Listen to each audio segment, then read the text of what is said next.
Itu bayangan kita. Tapi nanti kita akan mendengarkan secara langsung fakta-fakta miris, fakta-fakta menyedihkan yang terjadi. Akhir-akhir ini, pemerintah bersama DPR sedang secara terburu-buru berusaha untuk menerbitkan sebuah rancangan revisi Kitab Undang-Undang Hukum Acara Pidana yang memang secara faktual atau secara historis dia sudah terlalu lama dan sudah banyak putusan MK yang membatalkan beberapa pasalnya, sehingga memang adanya wacana untuk merevisi Kitab Undang-Undang Hukum Acara Pidana Nasional ini dipandang perlu. Tapi yang menjadi catatan adalah bahwa inisiasi yang sedang dijalankan oleh DPR bersama pemerintah yang sebentar lagi akan disahkan atau draftnya sudah tersebar, isi revisi KUHP itu memiliki banyak catatan, setidaknya bagi beberapa aktivis dan juga pemerhati hukum, khususnya dalam hal-hal yang melenceng dari prinsip demokratis dan juga negara yang berkeadilan.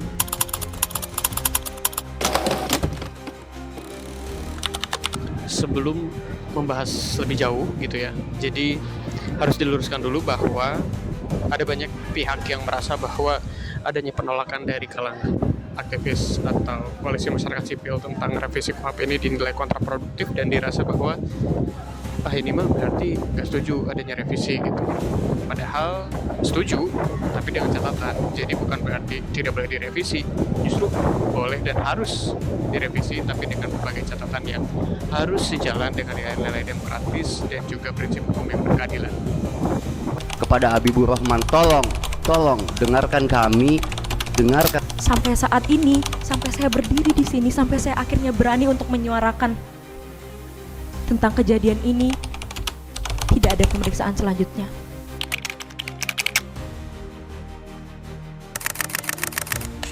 Ada banyak pasal yang problematik atau setidaknya dilayangkan kritik oleh koalisi masyarakat sipil atau juga para aktivis dan juga pemerhati hukum dalam revisi rancangan Kitab Undang-Undang Hukum Acara Pidana Nasional ini yang terbaru yang dicanangkan oleh pemerintah. Salah satunya yang problematik adalah tentang kalau misalnya kita sebagai warga sipil melakukan laporan atau mengadukan sesuatu kepada pihak kepolisian dan laporan tersebut tidak ditindaklanjuti atau dibiarkan, hal yang bisa kita lakukan adalah melapor kembali ke atasan kepolisian tersebut. Jadi misal kita lapor ke polisi A, nah yang bisa kita lakukan selanjutnya kalau misalnya laporan kita dibiarkan adalah melaporkan ke atasannya polisi A, yaitu polisi B, yang sama-sama polisi. Tentu ini menjadi absurditas karena seyogianya kalau misalnya laporan kita dibiarkan atau tidak ditindaklanjuti, seharusnya kita bisa melapor ke institusi lain. Supaya apa? Supaya terjadi check and balances, karena dikhawatirkan jika laporan kita dibiarkan dan kita hanya bisa melapor kembali ke atasan satu institusi yang sama tersebut, maka tidak efektif. Karena memang secara ideal sebaiknya jika laporan kita dibiarkan, tidak ditindaklanjuti dan kita berusaha untuk menindaklanjuti atau bertanya bagaimana status laporan tersebut dan tindak lanjutnya seperti apa, seharusnya memang melalui institusi lain supaya ada check and balances antar institusi. Sekarang melalui RKUHP itu kita cuma bisa melapor kepada atasan di institusi yang sama. Kok bisa begitu? Kok bisa begitu? Saya jawab, iya, karena saya punya Tuhan yang luar biasa yang benar-benar menolong saya. Bagaimana caranya? Berdoa saja, karena cuma Dia yang tolong. Dalam hal lain, RKUHP Nasional juga membatasi kewenangan tersangka untuk memilih siapa kuasa hukumnya. Karena dalam situasi tertentu, menurut RKUHP Nasional, ada beberapa situasi di mana tersangka yang seharusnya diberikan hak untuk bisa memilih siapa kuasa hukum, siapa penasihat hukum, siapa yang akan membelanya di pengadilan, itu sesuai dengan keinginan atau kekuasaan diri sendiri. Jadi seharusnya memang secara ideal tersangka sendiri yang berhak memilih siapa yang akan membela dirinya di dalam pengadilan. Namun menurut RKUHP Nasional ini justru yang diberikan kewenangan untuk menunjuk dalam kondisi tertentu penasihat hukum itu justru berasal dari penyidik. Ini problematik karena sepanjang sejarah atau secara logik gitu ya, jika aparat penegak hukum yang diberikan kewenangan untuk menunjuk siapa yang akan menjadi pembela tersangka, itu pasti akan memilih penasihat hukum yang cepat, yang kooperatif, dan yang akan nunduk aja gitu.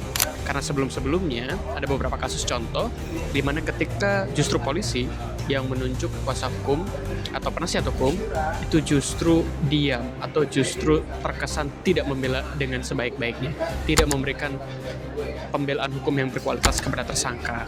Jadi secara logik seharusnya tersangka dibela haknya sebagai tersangka oleh penasihat hukum yang bagi dia sesuai dengan apa yang dia mau. Alih-alih demikian, RKUHP Nasional justru memberikan kewenangan lebih kepada aparat penegak hukum untuk menunjuk siapa orang yang akan membela tersangka. Kebayangkan di saat kita butuh orang yang membela kita, yang berada di sisi kita justru hadir dan dihadirkan, ditunjuk, dilegitimasi oleh orang yang dalam tanda kutip ingin memenjarakan kita. Kami diusir dari gedung perwakilan rakyat.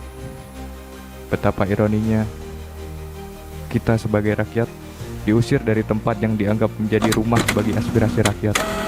Selain hal-hal yang telah aku sampaikan dalam video ini, ada banyak sekali pasal-pasal yang problematik ataupun penyusunannya juga problematik karena disusun dengan sangat cepat, tidak lebih dari 1 bulan. Bagi teman-teman atau seluruh warga negara Indonesia yang punya kepekaan dan juga mungkin yang tidak punya kepekaan, siapapun itu, wajib hukumnya untuk mempelajari dan juga setidaknya memahami dan juga mengikuti isu ini. Dan jika teman-teman tidak punya cukup waktu untuk melihat pasal mana saja yang problematik, bisa baca banyak kajian dari koalisi masyarakat sipil, mau itu dari LBH, mau itu dari NGO, mau itu dari LSM, semua pihak yang telah melakukan kajian kritis terhadap RKUHP Nasional.